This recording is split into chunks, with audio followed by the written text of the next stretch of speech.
Hey, welcome to Tabletop Skirmish Games and part 4 of this How to Play Horus Heresy series. I'm Lee, and in this video I'll be taking you through the shooting phase.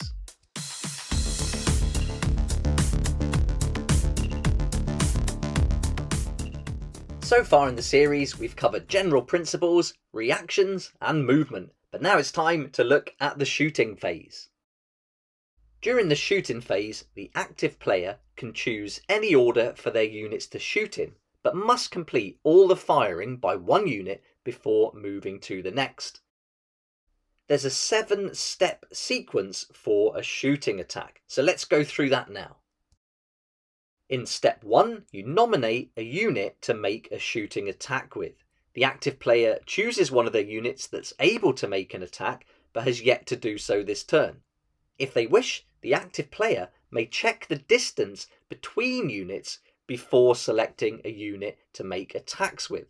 Now, there are times where you cannot make a shooting attack with a unit, and that is if they are locked in combat or if they have run this turn.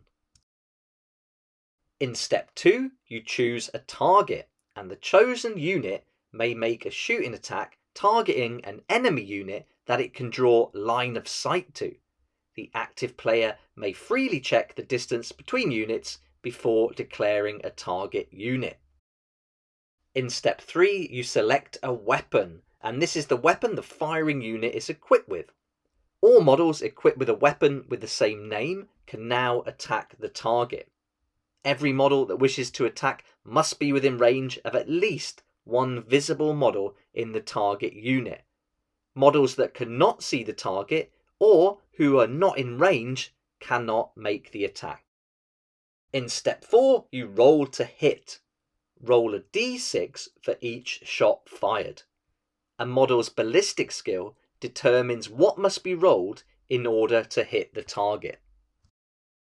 In step 5, you roll to wound, and for each attack that hits, roll again to see if it wounds the target. The result needed is determined by comparing the strength of the firing weapon with the majority toughness of the target unit. In step 6, you allocate wounds and then remove casualties. Any wounds caused by the firing unit must now be allocated, one at a time, to a model in the unit chosen by that unit's controlling player that is within line of sight and range of the attacking unit. A saving throw may be made for the model to which the wound is allocated to avoid being wounded. If a model is reduced to 0 wounds, it is removed as a casualty. Wounds are then allocated to another model chosen by the controlling player. Continue to allocate wounds and take saving throws until all wounds have been resolved. And finally, step 7, you can select another weapon. After resolving all shots from the currently selected weapon, if the firing unit is equipped with differently named weapons that have yet to fire, select another weapon and repeat steps 3 to 6. But note that most models may attack with only one weapon, regardless of how many they are equipped with.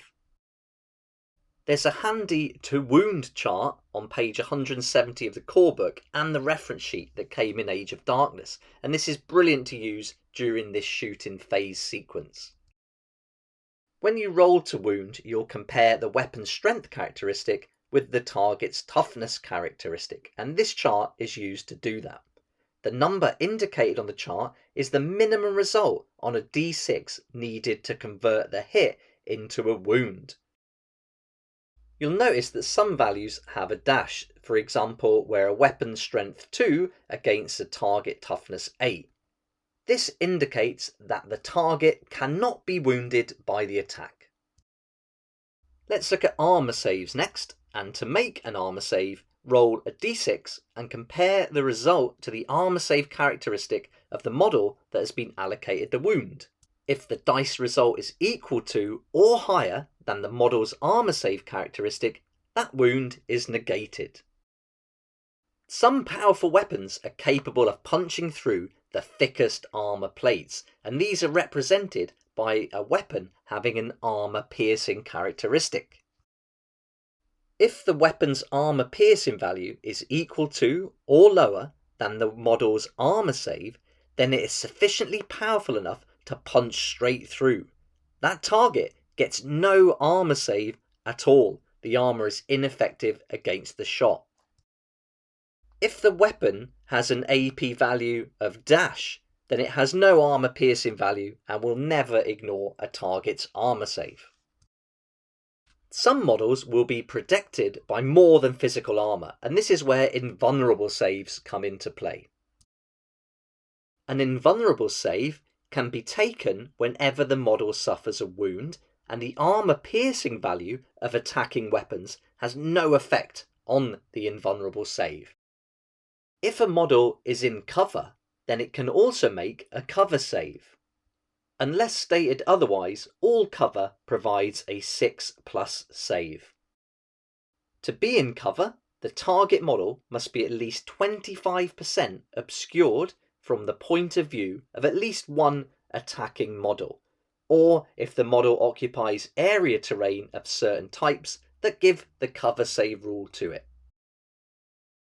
Models in a unit can often be completely obscured, in cover, and receiving no protection of any kind from any terrain. In this case, the wounds cannot be allocated to the obscured models. Now we've gone through the basic rules for shooting and the shooting sequence, let's have a closer look at the weapons and different types. Every weapon has a profile, and you can see here that the weapon will have a name, a range, which is the distance it can shoot in inches, the strength, which can often be expressed as user, so if there's no number there, you'll use the using model's strength. AP is the armour piercing value, and finally you have the type of weapon, and there are lots of different types including assault, bomb, melee, rapid fire, and the number following the type of weapon tells you how many shots you can fire with it. The different weapon types will come with their own rules, and these can be found from page 176 onwards in the core book. On page 179 of the core book, you can find this handy chart which shows you some of those different weapon types and a summary of the rules. You can also find it in the back of the book with the very handy reference guide starting on page 326. Now we've covered the basic rules for shooting, come and join me for part 5 of the series where we'll look at the assault phase. If you're finding this video series helpful and you'd like to support the channel, then there's loads of ways you can do that. You can join my Patreon, buy a copy of my book Weekend Warriors, or leave a super thanks down below. If you're interested in picking up a copy of the Age of Darkness box set for yourself, or any of the additional sets or rulebooks, then I'll put some links in the description, and there you can save up to 20% on the retail price, and if you follow the link to Firestorm Games, you'll save an extra 5%. Now that's a bonus, a great offer that they kindly given to the channel to save 5% up until the 31st of August 2022. All you have to do is follow the link and enter the code down below. So a huge thanks to Firestorm Games. I'd like to say a huge thank you to this month's sponsors and supporters who've made this series possible by sponsoring the channel or sending products for me to use. I'd also like to say thank you to my Patreon supporters for your ongoing support throughout the year. It's just amazing. Thanks so much for watching. If you did like it, please hit the like button, subscribe for more videos like this, and don't forget to hit the notification bell to join me next time on Tabletop Skirmish Games.